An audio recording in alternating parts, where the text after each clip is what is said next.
Dear sir की एक और इंपॉर्टेंट वीडियो में आप सभी का स्वागत है और आज का टॉपिक भी इंपॉर्टेंट है जिसका नाम है सीटिंग अरेंजमेंट। रीजनिंग का ये टॉपिक है, इसके सवाल आपको आपके एग्जाम में देखने को जरूर मिलेगा। तो आइए कॉपी और पेन लेकर बैठ जाइए क्योंकि आज मैं आपको सीटिंग अरेंजमेंट का पूरा कॉन्सेप्ट क्लियर करवाने वाला हूं। किस टाइप के सवाल आते हैं, कैसे उनको सॉल्व किया जाता है, each and everything will be clear from every aspect. तो शुरुआत करते हैं आज की इस मजेदार और इंपॉर्टेंट वीडियो को। फटाफट वीडियो को लाइक करके अपनी अपनी अटेंडेंस लगा दो।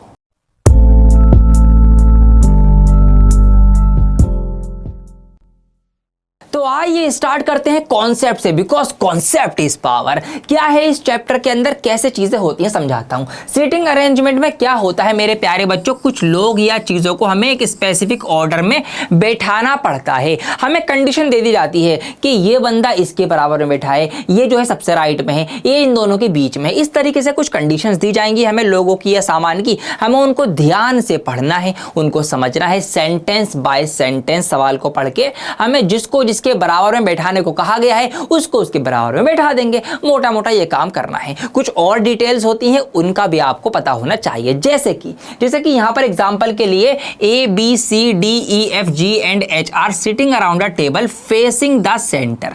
ये चीज आपको पता होना चाहिए। अगर फेसिंग द सेंटर लिखा हुआ है इसका क्या मतलब है? इसका ये मतलब है कि भैया एक गोल टेबल है, ठीक है जी, ये टेबल का बिल्कुल बीच में सेंटर आ जाएगा। अब आपको क्या करना है, आपको ये चीज ध्यान रखनी है कि सेंटर को अगर फेस कर रहे हैं, सर्कल है, सेंटर की तरफ फेस कर रहे हैं इस तरीके से, तो हमें सबके लेफ्ट राइट का ध्यान रखना पड़ेगा। जैसे कि फॉर एग्जांपल मैं आपको इसको एक एग्जांपल से समझा देता हूं, दिखा देता हूं, बल्कि चीजें और ज्यादा बढ़िया तरीके से आपके समझ में आएंगी।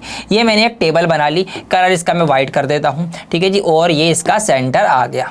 अब देखिए बात समझिए, बात समझने की ये है, मान लेते हैं यहां पर कोई इस पॉइंट पे एक बंदा बैठा हुआ है, ठीक है जी, एक बंदा कोई इस पॉइंट पे बैठा है, एक बंदा कोई इस पॉइंट पे बैठा है और एक आदमी, एक व्यक्ति, एक शख्स, एक पर्सन यहां बैठा हुआ है। अब अगर बात कहिए कि फेसिंग द सेंटर, कि सेंटर की तरफ सबका फेस है, इट मींस कि इसका चेहरा इस तरफ है, इसका चेहरा इस तरफ है, इस बंदे का चेहरा इस तरफ है और इस आदमी का चेहरा इस तरफ होगा।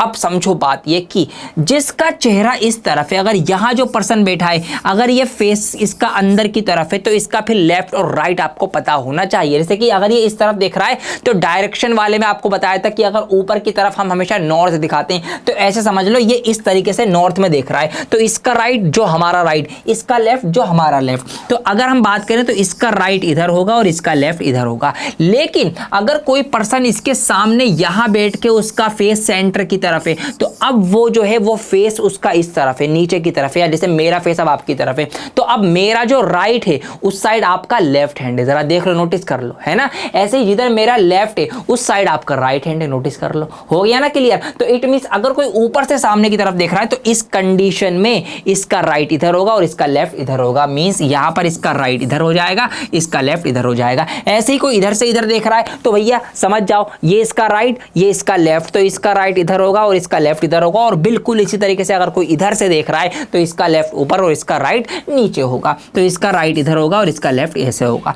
तो ये चीजें बस आपको ध्यान रखनी है कि कौन बंदा किस तरफ बैठा हुआ है और किधर देख रहा है। एक कंडीशन ये बनती है सेंटर की तरफ। अगर यही सवाल पलट जाए कि सेंटर से बाहर की तरफ देख रहे हैं, कम आता है ऐसा सवाल, लेकिन कॉन्सेप्ट पता होना चाहिए। अगर ऐसा सवाल हो जाए कि भैया सेंटर से बाहर देख रहे हैं तो ये इधर देख रहा है, फिर ये बाहर देख रहा है, ये इस तरफ देख रहा है और ये इस तरफ मुंह करके बैठा हुआ है, तो अब अगर ये वाला बंदा इधर सेंटर से बाहर या इस तरफ इसका डायरेक्शन है तो अब इसकी डायरेक्शन नीचे है, तो अब इसका राइट इधर हो जाएगा। समझ में आ गई बात? तो इसका राइट इधर होगा, इसका लेफ्ट फिर इधर हो जाएगा। अब क्योंकि ये बंदा ऊपर देख रहा है तो फिर इसका राइट इधर होगा और इसका लेफ्ट इधर होगा। तो बस ये कुछ बातें आपको ध्यान रखनी होती हैं कि कौन कहाँ बैठा हुआ है, किस डायरेक्शन में देख रहा है, उस डायरेक्शन के अकॉर्डिंग उसका राइट कौन सा होगा, उसका लेफ्ट कौन सा होगा, फिर उसके राइट में जिसको बैठाना उसको राइट में बैठाओ, जिसके लेफ्ट में उसको बैठाना है लेफ्ट में बैठाओ। ये आपकी एक टाइप बनती है सर्कल वाली। तो सवालों को सॉल्व कैसे करना है, सेंटेंस बाय सेंटेंस जो कंडीशंस आपको दी गई हैं उनको पढ़ना है और उसके अकॉर्डिंग लोगों को बिठाते हुए चले जाना है। जैसे कि यहाँ पर फॉर एग्जांपल मैंने लिया है कुछ कंडीशन, जैसे कि लिखा हुआ है A is sitting between H and B, कि एच और बी के बीच में ए बैठा हुआ है। तो हम क्या करेंगे भैया, ए को एच और बी के बीच में हमने यहाँ पर फिट करा दिया, बैठा दिया। इस तरीके से आपको एक एक सेंटेंस पढ़ना है, क्या कह रहा है, कौन किसके सामने है, कौन किसके अपोजिट है, कौन किसके लेफ्ट में, कौन किसके राइट में, बैठाते हुए चले जाना है। तो ये रही पहली टाइप जहां पर राउंड टेबल के मतलब एक गोल टेबल में लोगों को बिठाया जाता है। दूसरी टाइप है कि जहां पर एक सीरीज में एक लाइन में लोगों को बिठाया जाएगा। कैसे सवाल बनेंगे देख लो। यहां पर सवाल लिखा हुआ है कि 5 person P Q R S and T are standing in a row facing north, north की तरफ फेस करके, ठीक है जी। आप समझो सवाल को, सवाल में क्या लिखा हुआ है कि नॉर्थ की तरफ फेस कर रखा है। तो अगर नॉर्थ की बात करें तो मतलब सबका फेस ऊपर है। इस तरीके से अगर एक लाइन में कितने लोग हैं, 1 2 3 4 5 लोग हैं, तो 1 2 और तीसरे को मैंने यहाँ ले लिया, चौथा यह आ गया, पांचवा यह आ गया। मैंने 5 पोजीशन बना लेनी है। सबसे पहले आपको भी यही करना है, जितने लोग हों उतनी पोजीशंस बना लेनी है। नॉर्थ की तरफ सबका फेस है, नॉर्थ मींस ऊपर की तरफ, डायरेक्शन में हमने पढ़ रखा है, नॉर्थ में हम पेपर में नॉर्थ को ऊपर दिखाते हैं, तो सबका फेस नॉर्थ की तरफ है, ऊपर की तरफ है। अब देखिए आगे पढ़ूंगा मैं, R is standing next to the right of S, S के बिल्कुल राइट में आर है।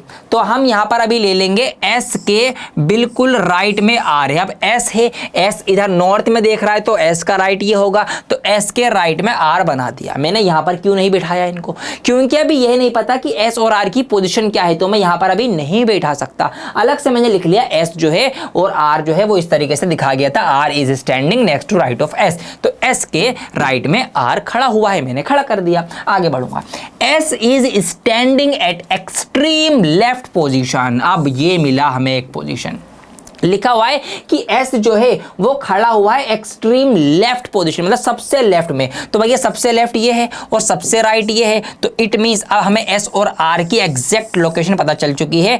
एस जो है वो एक्सट्रीम वो है लेफ्ट में, तो उसके बराबर में आर की पोजीशन यहां पर होगी। तो ये 2 पोजीशंस हमें इस तरीके से पता चल गई, ठीक है। आगे हमने सवाल पढ़ा, third point, P is standing to the left of Q, Q के लेफ्ट में P है। अब यहां पर Q के लेफ्ट में P है, तो मैंने इस तरीके से ये Q के लेफ्ट में P बना दिया, क्योंकि मुझे एग्जैक्ट अभी इनकी पोजीशन नहीं पता, इसलिए मैंने अलग से बनाया है। अगला पढ़ेंगे सवाल, अब Q is not at the extreme right person, Q बिल्कुल राइट में नहीं है। अगर Q बिल्कुल राइट में नहीं है तो इट मींस ये P और Q कहां पर होंगे, फिर ये Q यहां पर होंगे। और कौन रह गया अब, किसके बारे में कोई जानकारी नहीं है, T के बारे में नहीं है, तो एक जगह बची है, एक इंसान बचा है, तो इट मींस हो ना हो T की पोजीशन यही होगी। तो ये इनकी पूरा सीक्वेंस आ गया, S R P Q T. अब आपसे कोई भी सवाल पूछ ले कि बताइए सबसे राइट में कौन है, जी टी है, सबसे लेफ्ट में कौन है, जी एस है, सबसे बीच में कौन है, जी पी बैठा हुआ है, राइट हैंड से दूसरे नंबर पे या तीसरे नंबर पे कौन बैठा है, तो राइट हैंड से तीसरे नंबर पे पी बैठा है। भैया लेफ्ट हैंड से दूसरे नंबर पे कौन बैठा है, लेफ्ट हैंड से दूसरे पे आर बैठा है। तो कुछ भी सवाल पूछ ले, अगर आपने सही से लोगों को बिठा दिया तो हर सवाल का जवाब आपका सही ही आना है। अब ये जो स्टेटमेंट्स हैं इनकी भी कुछ टाइप होती हैं, मैं वो आपको समझा देता हूं। तो अब जो यहां पर ये स्टेटमेंट्स लिखी हुई थी मेरे प्यारे बच्चों, इनके कुछ टाइप होते हैं, ये समझ लो। देखिए पहली स्टेटमेंट लिखी थी, R is standing next to the right of S.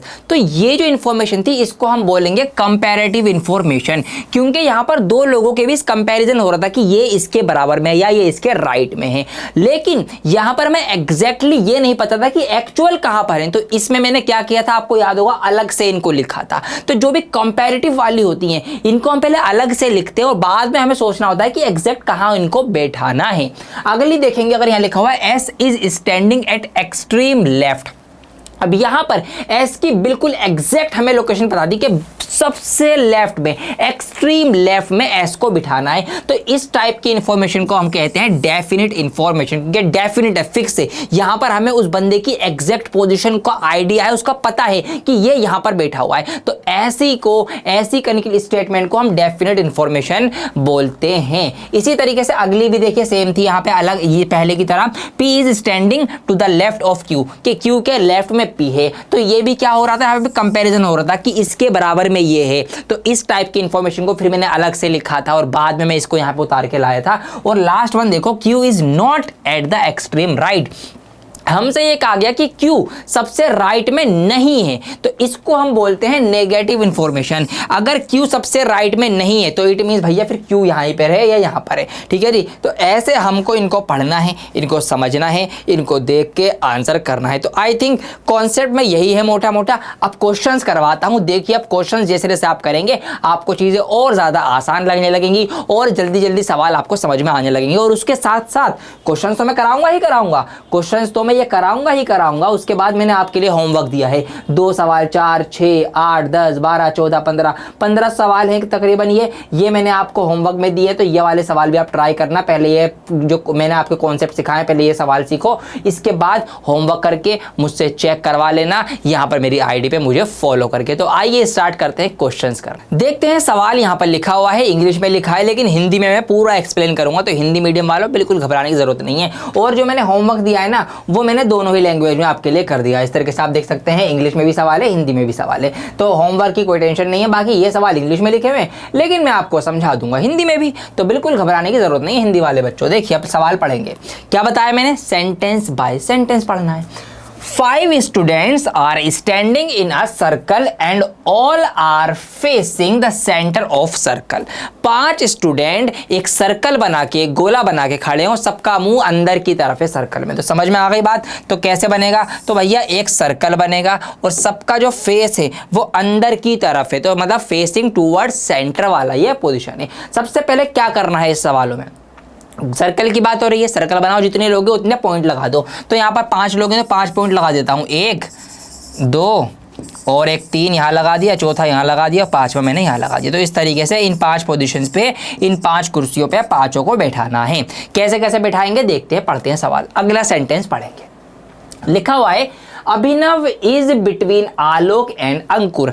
अभिनव जो है वो आलोक और अंकुर के बीच में बैठे हुए हैं। तो हम एक काम करते हैं, हम क्या करते हैं, यहाँ पे हम अभिनव लिख देते हैं, इस पोजीशन पे हम बिठा देते हैं अभिनव को।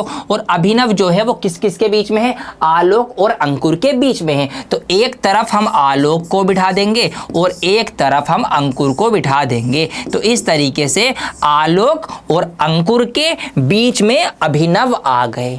अब यहाँ पर एक चीज और है, हमें सवाल में ये तो नहीं बताया गया ना कि आलोक ही लेफ्ट में है और अंकुर ही राइट में है, तो हम दोनों पॉसिबिलिटीज मान के चलेंगे। अभिनव बीच में तो है लेकिन हम ऐसे भी मान के चलेंगे कि हो सकता है कि इस तरफ अंकुर हो और ये भी हो सकता है कि इस तरफ आलोक हो। अभी आगे सवाल पढ़ेंगे तो एग्जैक्ट पता लगेगा, लेकिन हम दोनों पॉसिबिलिटी मान के चलेंगे कि अगर अभिनव आलोक और अंकुर के बीच में है तो हो सकता है कि आलोक इधर हो सकता है कि अंकुर इधर हो सकता है कि आलोक उधर हो सकता है कि अंकित उधर हो। दोनों पॉसिबिलिटी लेके चलनी है। हाँ, सवाल में अंकुर अभिनव बीच में था, वो बीच में हमने कर दिया। अब आगे बढ़ेंगे सवाल। आगे लिखा हुआ है, क्या लिखा हुआ है जी, आलोक इज ऑन द, अच्छा ये वाली लाइन पढ़नी है, Apurv is on the left of Abhishek. Apurva जो है वो अभिषेक के लेफ्ट में है। तो अभिषेक के लेफ्ट में अगर अपूर्वा है तो ये अब नए नाम आ गए दोनों, और नए नाम की दोनों की जगह 2 ही पॉइंट, 2 ही कुर्सियां खाली हैं, तो हो ना हो इन दोनों में ही ये दोनों बैठेंगे। यहाँ पर तो ये तीनों कुर्सियां भर चुकी हैं, बैठ चुके हैं। तो अब हम अपूर्वा को और अभिषेक को देखेंगे। अब अभिषेक जो है, Apurva is on the left of Abhishek, Abhishek के लेफ्ट में है अपूर्वा, दोनों का चेहरा अंदर है। तो भैया दोनों का राइट इधर होगा, लेफ्ट इधर होगा। तो अगर अपूर्वा जो है वो अभिषेक के लेफ्ट में है, समझ गए बात, तो इट मींस अभिषेक आएगा इस जगह पर, अभिषेक की कुर्सी ये है और अभिषेक के लेफ्ट में अपूर्वा है। तो इसका मतलब इस वाली पोजीशन पे यहां पर होगा जी अपूर्वा बैठा हुआ, ये मैंने बैठा दिया, ठीक है। तो इन दोनों की तो फिक्स के ये यहीं पर होंगे। अब यहां चेक करना है कि कौन एग्जैक्टली किस तरफ है, इसके लिए सवाल को और आगे पढ़ेंगे। Alok is on the left of Apurva, Alok जो है वो अपूर्वा के लेफ्ट है। और अब बात क्लियर हो गई, अपूर्वा यहाँ है, अंदर की तरफ देख रहा है, अपूर्वा का लेफ्ट ये वाला हो गया, तो इधर आलोक है, हाँ जी। तो इट मींस अब ये जो दूसरी पॉसिबिलिटी थी कि अंकुर इधर हो सकता है, ये वाली खत्म हो गई। अब हमें क्लियर हो गया कि अपूर्वा के लेफ्ट में तो आलोक है। तो अगर आलोक अपूर्वा के लेफ्ट में है तो भैया फिर इस साइड कौन होगा, इस साइड अंकुर होगा। और 5 बैठ चुके हैं। अगर आपने ये चीज़ सही बना दी तो बस समझ लो, कुछ भी सवाल पूछ ले, कुछ भी, कोई फर्क नहीं पड़ता, आपका जवाब बिल्कुल सही आना है। सबका फेस अंदर है, जैसा जैसा सवाल में कहा गया था वैसा वैसा हमने पढ़ के ये डायग्राम बना लिया। सवाल क्या पूछा है, who is sitting next to Abhinav on his right, Abhinav के राइट में कौन बैठा हुआ है। तो अभिनव कहां पर है जी, अभिनव कहां है, अभिनव कहां गया, अच्छा अभी हु इज, अभिनव को हमने बिठाया, कहां गया, अभिनव कहाँ गया, अभिनव नहीं दिख रहा भाई, ये रहा, अच्छा सबसे ऊपर ही तो है, मुझे नजर ही नहीं आ रहा। तो अभिनव के राइट में कौन है, तो अभिनव यहाँ है, अभिनव का चेहरा नीचे की तरफ है, नीचे की तरफ है, तो उसका राइट इधर होगा। तो भैया देख लो अभिनव के राइट में कौन है, आलोक बैठा हुआ है। तो बस ऑप्शन आलोक वाला ढूंढो, कहाँ गया, ऑप्शन बी आलोक, ये रहा। तो ये हमारा सही जवाब हो जाएगा। और कुछ भी पूछ लेता, अब पूर्वा के राइट में कौन है, अभिषेक है, अभिषेक किन दो के बीच में बैठा हुआ है, तो अंकुर और पूर्वा के बीच में बैठा हुआ है। कुछ भी सवाल पूछ ले, अगर आपने सही बंदों को बैठा दिया ना, बस टेंशन की बात ही नहीं। सीटिंग अरेंजमेंट में मजा आ रहा है या नहीं, कमेंट करके जरूर बताना। अगर अभी भी कोई डाउट बचा, कुछ आपको लग रहा है कि सर अभी भी थोड़ी सी दिक्कत हो रही है, तो वो भी अब नहीं रहेगी। अगला सवाल देखो, इसके बाद कितनी जल्दी जल्दी आप आंसर लाएंगे ये भी नोटिस करना। तो सवाल में मैंने क्या बताया, सबसे पहले सेंटेंस बाय सेंटेंस पढ़ना है, तो पढ़ेंगे। 5 children Arun, Bhumi, Charu, Deepak and Amy are sitting along the corners of a pentagonal table. अब ये पेंटागोनल देख के कंफ्यूज मत हो जाना, सर ये क्या आ गया, कौन सी टेबल आ गई है, कुछ नया है। मेरे मुन्ना पेंटागोनल का मतलब होता है 5, पेंटा बना है 5 से, तो 5 कोनों वाली टेबल है, ठीक है जी। अगर हेक्सागोनल होता तो 6 कोने हो जाते। तो इस तरीके से क्वाड्रेटिक होता तो 4, मतलब क्वाड्रिलेटरल होता तो 4, इस तरीके से, ठीक है जी, बस सिंपल है। तो हम क्या करेंगे, सबसे पहले 5 कोनों वाली टेबल बना लेंगे। तो मैं बना लेता हूँ यहाँ पे 5 कोनों वाली एक टेबल, इससे बनेगी। यहाँ पर वाइट कलर यूज़ कर या येलो कलर यूज़ कर लेता हूँ चलो टेबल के लिए। तो ये आ गए 2 कोने, ठीक है जी, ये 2, ये हो गए 3, ये हो गए जी 4 और ये हो गए 5। ये आ गया 5वां कोना यहाँ पे, ठीक है जी। और फिर इनको आपस में मिला देंगे। चलिए जी, राइट। अब देखते हैं क्या करना है। तो ये 5 कोने बन गए, टेबल मैंने बना दी। 5 कोने की पेंटागोनल की बात हुई थी। सबका फेस सेंटर की तरफ है, तो सबका फेस जो है वो किस तरफ है, सेंटर की तरफ यहाँ पर है। तो सेंटर मैंने बना दिया ताकि ध्यान रहे कि हाँ जी सबका फेस अंदर है, क्योंकि उससे ही जो डायरेक्शन है वो हम सोचेंगे किसका लेफ्ट किधर है, किसका राइट किधर है, वो चीज़ें उससे ही सोची जाती हैं। तो सबका जो फेस है वो अंदर की तरफ है। ऐसे आप पहचान के लिए बना भी सकते हो, खाली याद रख लो तो और अच्छी बात है, टाइम बच जाएगा इसको बनाने में भी। अब सवाल पढ़ेंगे। Bhumi is between Amy and Charu, Bhumi जो है वो एमी और चारू के बीच में है। तो हम क्या करेंगे, भूमि को यहाँ पर अगर हम बिठा रहे हैं तो भूमि जो है एमी और चारू के बीच में है। तो एक तरफ भूमि के एमी होनी चाहिए और एक तरफ चारू होनी चाहिए। लेकिन मैंने क्या बताया आपको, सारी पॉसिबिलिटी सोचनी है। ये भी तो हो सकता है कि एमी इधर हो, है ना जी, ये भी हो सकता है कि एमी इधर हो और चारू इस तरफ हो। तो हमें तो दोनों ही पॉसिबिलिटी सोच के चलनी है बिटवीन वाला, अगर हम पहला केस कर रहे हैं, क्योंकि भूमि बीच में है ना, बस ये बीच में होना चाहिए। अब एमी और चारू के होना चाहिए। अब एमी इधर हो या इधर हो, चारू इधर हो या उधर हो, वो हम बाद में देख लेंगे, लेकिन हम फिलहाल दोनों ही चीजें मान के अभी चलेंगे। आगे लिखेंगे, आगे पढ़ेंगे। ये हो गया, Deepak is to the right of Amy, Amy के राइट में दीपक है।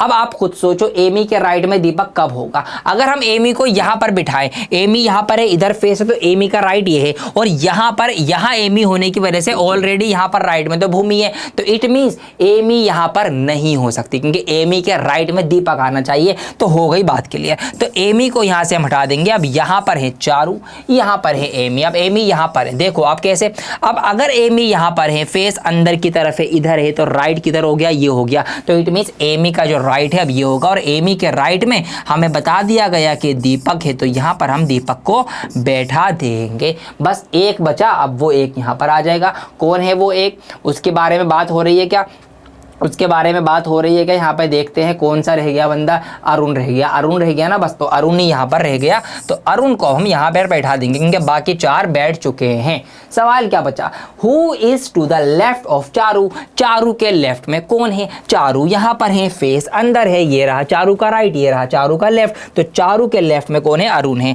चारू के लेफ्ट में अरुण है, तो Arun is the right answer. Arun option कौन सा है जी, ऑप्शन नंबर बी, अरुण को हम लगा देंगे सही जवाब। तो देखा आपने, अगर आपने सवाल सेंटेंस बाय सेंटेंस पढ़ लिया, सही सही सब पढ़ के समझ के बंदों को सही सही जगह बिठा दिया। आप कुछ भी पूछ ले कि कौन किसके लेफ्ट में है, एमी के राइट में कौन है, एमी के लेफ्ट में कौन है, ठीक है जी, इस तरीके से कुछ भी सवाल बन जाए, आंसर तो आपका सही ही आएगा और 5 नंबर पूरे के पूरे मिलेंगे। तो बस अब हर सवाल में यही करना है। एक सवाल और करवाता हूं, देखिए P Q R S and T कितने हो गए, 1 2 3 4 5 ही है भी ठीक है। P Q R S T R sitting around a circular table, circular table है तो फटाफट से सर्कल बना लेंगे। एक गोला मैंने यहाँ बना लेता हूँ।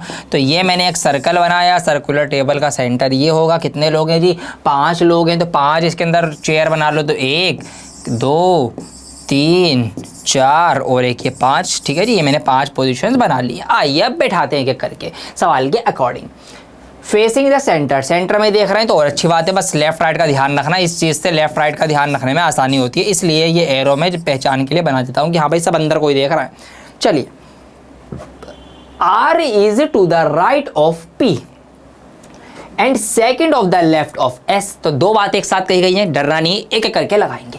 R is to the right of P, P के राइट में जो है वो R है। तो अगर मैं यहाँ पर R लेता हूँ, P का राइट, अगर मैं यहाँ पर P ले लूँ लेट सपोज, तो P अगर मैं यहाँ पर ले रहा हूँ तो P नीचे देख रहा है क्योंकि P का इधर सेंटर की तरफ है, तो P इधर देख रहा है, तो P का राइट क्या हो गया, ये हो गया। तो P के राइट में R है, क्या R is to the right of P। तो P का जो अब ये राइट है, P का राइट ये हुआ, तो इस तरफ का हुआ, मतलब ये हुआ। तो P के राइट में R है, तो ये मैंने यहाँ पर P का राइट बना दिया, मतलब P के राइट में R बना दिया। And second of the left of S।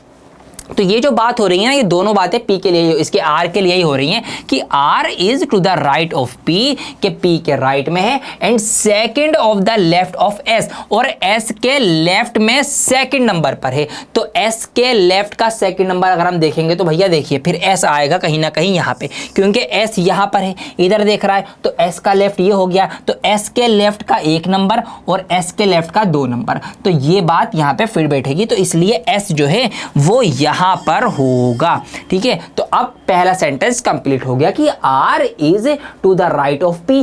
R जो है वो P के तो राइट में है, P सामने देख रहा है ऐसे, तो P का राइट ये हो गया। तो R P के राइट में है और second of the left of S, और S के लेफ्ट से दूसरा है। ये बात क्लियर हो गई, दो बातें एक साथ थी इसीलिए मैंने आराम से बताई। अब आगे बढ़ेंगे। T is not between P and S, T P और S के बीच में नहीं है, नेगेटिव वाली स्टेटमेंट आ गई, ठीक है। चलो नेगेटिव वाला मैंने आपको बताया था। तो T is not between P and S, P और S के बीच में T नहीं है, इसका मतलब P और S के बीच में ये जगह है, यहाँ पर T नहीं है। अगर T यहाँ नहीं है तो कहाँ है, तो मेरी जान T यहाँ पर है। फिर दो ही तो कुर्सियाँ खाली बची है ना। अब हमसे मना कर दिया कि P और S के बीच में T नहीं है, तो इसका मतलब भैया T बैठा हुआ है फिर यहाँ पर, जब यहाँ पर नहीं है तो अब कौन बचा, Q बचा। तो एक कुर्सी बची, एक बंदा बचा, तो हो ना हो अब Q यहीं पर बैठा हुआ होगा। तो P Q R S T सबको हमने बिठा दिया। क्या सवाल है, सवाल पूछ देखेंगे अब। Who is the second to the left of R? R के लेफ्ट से दूसरे नंबर पर कौन बैठा हुआ है, second to the left of R, R के लेफ्ट से दूसरा नंबर। तो R ये रहा, R का लेफ्ट इधर जाएगा, तो R के लेफ्ट से दूसरा नंबर, तो R के लेफ्ट से दूसरा नंबर, R का लेफ्ट होगा इधर, तो ये पहला नंबर, ये दूसरा नंबर, तो R के लेफ्ट से दूसरा नंबर कौन हो गया, Q हो गया। तो इसका Q आंसर आ जाएगा। तो अगर आपने डायग्राम सही बैठा दिया, बंदों को सही से बैठा दिया, ये जो कुर्सी है अगर इसका सही इस्तेमाल कर लिया, समझ लो हर जवाब निकल के आएगा। क्या अब भी कोई डाउट बचा है, कमेंट करके बता दो। एक सवाल और कराऊंगा, बिल्कुल डाउट नहीं छोड़ूंगा आपका, उसके बाद फिर आप करेंगे बाकी सवाल। देखिए अब सवाल पढ़ेंगे। 6 पर्सन, अब 6 लोग हो गए, A B C D E and F, तो 6 लोग हैं। कैसे बैठे हुए हैं भाई, सर्कल में बैठे हुए हैं। तो भैया सर्कल बनाया, 6 मैंने कुर्सियां लगा दी इसके अंदर। अब आइए इनको बैठाना शुरू करते हैं। क्या क्या बात है, सबसे पहले B is between D and C, के B जो है वो D और C के बीच में है। तो B जो है वो D और C के बीच में है, ये मैंने बना दिया। दूसरी पॉसिबिलिटी कि अगर B बीच में है D और C के, तो क्या पता D इधर हो और क्या पता C भी इधर हो सकता है। बिटवीन में दोनों पॉसिबिलिटी हम मान के चलेंगे, आगे हमें क्लियर हो जाता है कि कौन एग्जैक्टली किधर है। बट B बीच में होना चाहिए ना CD के, वो है। चलिए जी आगे बढ़ेंगे। A is between E and C, अब A जो है वो E और C के बीच में है। अब इसका मतलब अगर A E और C के बीच में है तो हो सकता है A जो है वो यहाँ पर होगा, बल्कि यहाँ नहीं होगा, हो सकता है कि A यहाँ हो, ठीक है जी, और A यहाँ भी हो सकता है। क्यों, क्योंकि अगर C इधर हुआ तो A यहाँ पर होगा, और अगर C इधर हुआ तो A यहाँ पर होगा। तो दोनों ही बातें हो सकती हैं A के लिए भी। और आगे सवाल बढ़ते हैं, क्या पता कुछ और चीज़ें क्लियर हो जाएं। F is to the right of D, F जो है वो D के राइट में है। तो यहां पर देखिए दो पॉसिबिलिटी एक साथ चल रही हैं, तो कोई बात नहीं, इसको इसी तरीके से आप लेके चलते हैं। तो पहली पॉसिबिलिटी हमें पता थी B जो है वो C और D के बीच में है, C उधर भी हो सकता है, D उधर भी हो सकता है, कोई बात नहीं। A is between E and C, अब A जो है वो E और C के बीच में है, तो C अगर हम यहां पर कंसीडर करें तो भैया A फिर यहां आएगा और E फिर यहां पर आएगा, ऐसे हो सकता है। और अगर हम C को इधर माने कि C इधर है तो फिर A यहां पर आएगा और फिर E तो अपनी जगह पे रहेगा, क्योंकि A जो है वो C और E के बीच में है। तो इधर से भी देखिए C और E के बीच में A आ गया, इधर से भी C और E के बीच में आ गया, क्योंकि अभी हमें कंफर्म नहीं है कि C एग्जैक्टली किधर है, इधर है या इधर है, तो हमने दोनों पॉसिबिलिटी मान के चल रही। अब यहाँ पे हमारे पास सवाल है F is to the right of D, के D के राइट में जो है F है। तो अब एक काम करो, किसी भी एक तरफ आप D बना लो और उसके राइट में जो है आप वो कर दो, किसको कर दो, F को कर दो। तो अगर मैं ये मानूं कि D इधर है तो D इधर है, अंदर की तरफ है, तो D का राइट इधर होगा, तो इस जगह पे अब मैं F कर देता हूं। तो जब ये D के राइट में F आ गया तो यहां से अब मैंने C को छोड़ दिया कि C यहाँ नहीं है, यहाँ पर D है, D के राइट में F को दिखाना था, बना दिया। तो इट मीन्स यहाँ पर D हो गया, अब D यहाँ पे नहीं रहा। अब देखिए क्या सारी चीजें सही बैठ रही हैं, एक बार सवाल को पढ़ के चेक कर लो, इसका मतलब अगर सब कुछ सही बैठ रहा है तो अपने सवाल भी सही करा है। देखिए सवाल में लिखा हुआ था कि B is between C and D, B जो है वो C और D के बीच में है जी, हाँ जी बिल्कुल बीच में है। A is between E and C, A जो है वो E और C के बीच में है जी, हाँ जी बिल्कुल है। F is to the right of D, F जो है वो D के राइट में है, हाँ जी D उधर दिख रहा है, D का राइट नीचे, तो F जो है वो D के राइट में ही है, हाँ जी है जी। तो बस इसका मतलब सब कुछ हमारा सही हो गया, फिट बैठ गया। सवाल क्या है, who is between A and F, A और F के बीच में कौन है, तो A और F के बीच में कौन है जी, E हमें दिखाई दे रहा है, तो E इसका सही आंसर होगा ऑप्शन नंबर 4 E। तो A और F के बीच में E बंदा बैठा हुआ है। तो दो पॉसिबिलिटी जब एक से ज्यादा बार आ जाती हैं तो कैसे सवाल होगा, थोड़ा सा लेवल था इसका, अब मैंने इस टाइप का सवाल भी करा दिया। उम्मीद करता हूं कि सिटिंग अरेंजमेंट का सवाल आपको समझ में आया होगा। तो अगर नॉर्थ फेसिंग की बात हो रही है तो भैया सबको आपको ऐसे करके ऊपर की तरफ फेस करवा देना है। कई बार सवाल ऐसे बनते हैं कि एक कैमरे की तरफ लोग बैठे हुए, जैसे फोटो खिंचवाते हैं ना लाइन से, कैमरे की तरफ बैठ जाते हैं, तो आपको ये कंसिडर कर लेना है आसानी के लिए अपनी कि कैमरा जो है वो ऊपर की तरफ रखा हुआ है, नॉर्थ की तरफ। क्योंकि इसमें क्या होगा, अगर कैमरा नॉर्थ की तरफ है तो सबके फेस फिर नॉर्थ की तरफ होंगे, और नॉर्थ की तरफ सबके फेस रखने से एक आसानी ये हो जाती है कि जो हमारा राइट होता है ना, फिर वही उन बंदों का राइट होता है, जो हमारा लेफ्ट होता है वही उन बंदों का लेफ्ट होता है। तो हम राइट और लेफ्ट में कंफ्यूज नहीं होते। अगर ऐसा कोई सवाल आ जाए तो कैमरे को ये कंसिडर करना कि ऊपर है। अगर आप कैमरे को नीचे कंसीडर कर लोगे, सबके फेस नीचे, फिर आप कंफ्यूज हो जाओगे, क्योंकि अब इनके लेफ्ट राइट और आपके लेफ्ट राइट उल्टे हो जाएंगे। तो इसीलिए कैमरा हमेशा या कोई चीज़ है तो वो ऊपर की तरफ कंसीडर कर लेना, तो आपका राइट लेफ्ट उन बंदों के राइट और लेफ्ट से सेम रहेगा। ऑल राइट, तो ये कुछ सवाल थे जो मैंने सॉल्व करवा दिए, कॉन्सेप्ट आपको सिखा दिया। अब आपका क्या काम है, आप क्या करेंगे, ठीक है, आप क्या करेंगे, आप ये करेंगे कि जो आपके लिए होमवर्क दिया गया है, ये देखिए 2 सवाल ये रहे आपके लिए, 2 सवाल मैंने ये लगा दिए, सवाल नंबर 1 और 2, ठीक है जी। यहाँ पर ये इंग्लिश हिंदी दोनों मीडियम में है, या 3 और 4 आ गए, ठीक है। ये आपके पास 5 और 6 आ गए, या आपके पास 7 और 10 आ गए, ठीक है। 8 9 इसमें नहीं है, तो कंफ्यूज मत होना कि सर 8 9 कहाँ गए। 7 के बाद 10वां सवाल है, 2 सवाल उसमें कुछ गलतियाँ थी इसलिए मैंने उनको हटा दिया है, उनको डिलीट कर दिया है। तो 7 के बाद 10 नंबर है। आपको तो सवाल करने से मतलब है, नंबर पर क्यों जा रहे हो आप, तो फिलहाल आप ये चेक करना। इस तरीके से हिंदी इंग्लिश का ये आ गया। ये आपके पास 11वां सवाल, हाँ पूरा 11वां सवाल ही है, लंबा सवाल था थोड़ा सा बड़ा, तो ये पूरे एक पेज पे आ गया। ये आपका 12वां सवाल आ गया, ये आपका 13वां सवाल आ गया, ये आपका 14वां सवाल आ गया, ये आपका 15वां सवाल आ गया। तो इस तरीके से पूरे 15 सवाल मैंने आपके लिए दिए हैं, बढ़िया बढ़िया, हिंदी इंग्लिश दोनों ही मीडियम में है। जाकर इन सवालों को जरूर ट्राई करना और मुझे चेक करवा लेना। मेरी इंस्टाग्राम आईडी पर मुझे फॉलो भी कर लेना। कोई डाउट आता है वो आप मुझसे पूछ भी सकते हो। तो ये था आज का चैप्टर सिटिंग अरेंजमेंट, जिसके सवाल आते हैं, ठीक है जी। और इस चैप्टर को और ज़्यादा डिटेल में या डीप में आपको समझना है तो मैंने इसके ऊपर पहले बहुत साल पहले वीडियोस बनाई थी।